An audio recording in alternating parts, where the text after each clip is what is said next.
नमस्कार. मी Moreshwar. I Maharashtra YouTube news चॅनलमध्ये आपलं स्वागत आहे. राजकारण खूप बदललं आहे. युत्या युत्या राहिलेल्या नाहीत आणि आघाडी आघाडी राहिलेली नाही.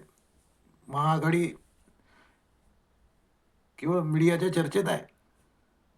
बाकी महाआघाडी केव्हा तोडफोड होऊन तुटफाट होऊन गया जमाना झाला आहे. गया जमाना म्हणजे महाआघाडी म्हणजे जशी तोडफोड झाली आहे तसलाच प्रकार महायुतीतही सुरू आहे. महायुती कागदावर दिसत असली तरी अंतर्गत संघर्ष जोरदार सुरू आहे. मुख्यमंत्री देवेंद्र फडणवीस आणि तिकडे उपमुख्यमंत्री एकनाथ शिंदे यांची सेना यांच्यात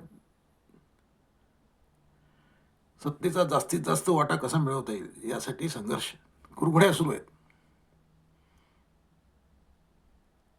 मी तिकडे उद्धव ठाकरे त्यांना नरमलेले दिसत आहेत.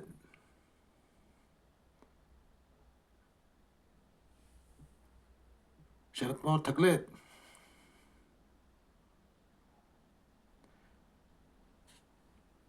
आणि इकडे एकनाथ शिंदे मात्र आक्रमक मूडमध्ये आहेत. सध्या प्रश्न आहे तो महायुती कशी लढेल. कारण आपला देश म्हणजे निवडणुकांचा देश आहे. 12ही महिने कुठं ना कुठं निवडणुका सुरू असतात. 5ही वर्ष. आता समोर आल्या आहेत त्या विधान परिषदेच्या निवडणुका. 17 जागांसाठी विधान परिषदेची निवडणूक होत आहे. 17 जागा आहेत. 17. 1-2 नाही, 17 जागा. आणि महाराष्ट्रभर आहेत या निवडणुका. त्यामुळे प्रचंड चुरस आहे. निवडणुकीची अधिसूचना आजच निघाली आहे. आता 17 जागा आहेत. महायुतीचा सध्या बोलबाला आहे. त्यामुळे महायुती म्हणूनच या निवडणुका लढवल्या जातील. पण सत्तेचा वाटा कुणाला किती मिळेल यासाठी सध्या संघर्ष सुरू आहे महायुतीमध्ये.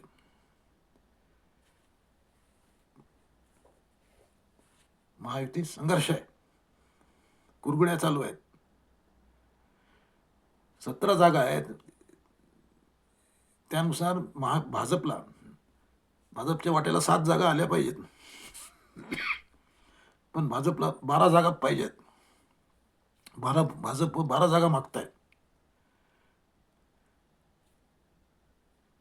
त्यामुळे म्हणजे टेन्शन आलंय युतीमध्ये. शिंदे सेना 6 जागा मागताय.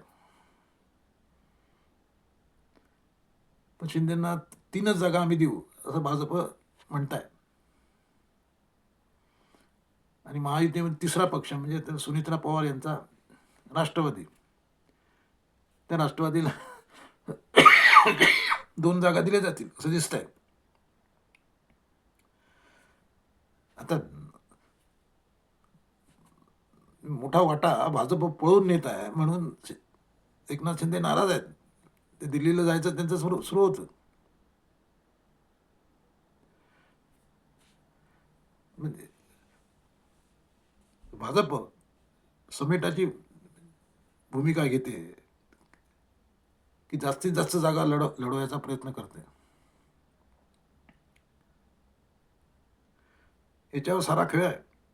मी तसं पाहिलं आता कागदावर आहेत म्हणून हे लोक महायुतीमध्ये आहेत. तसं महायुती आता म्हणजे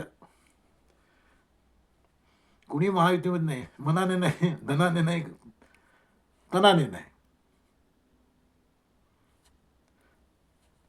सर्वात संघर्ष जो आहे, मारामारी ही ठाण्यासाठी आहे. ठाणे यावेळी BJPला लढवायची आहे. ठाणे हा एकही बाळासाहेब ठाकरे शिवसेनेचा बालेकिल्ला होता. नंतर तो एकनाथ शिंदेने लढवला. आता भाजपला तो ठाणे पाहिजे आहे. रवींद्र चव्हाण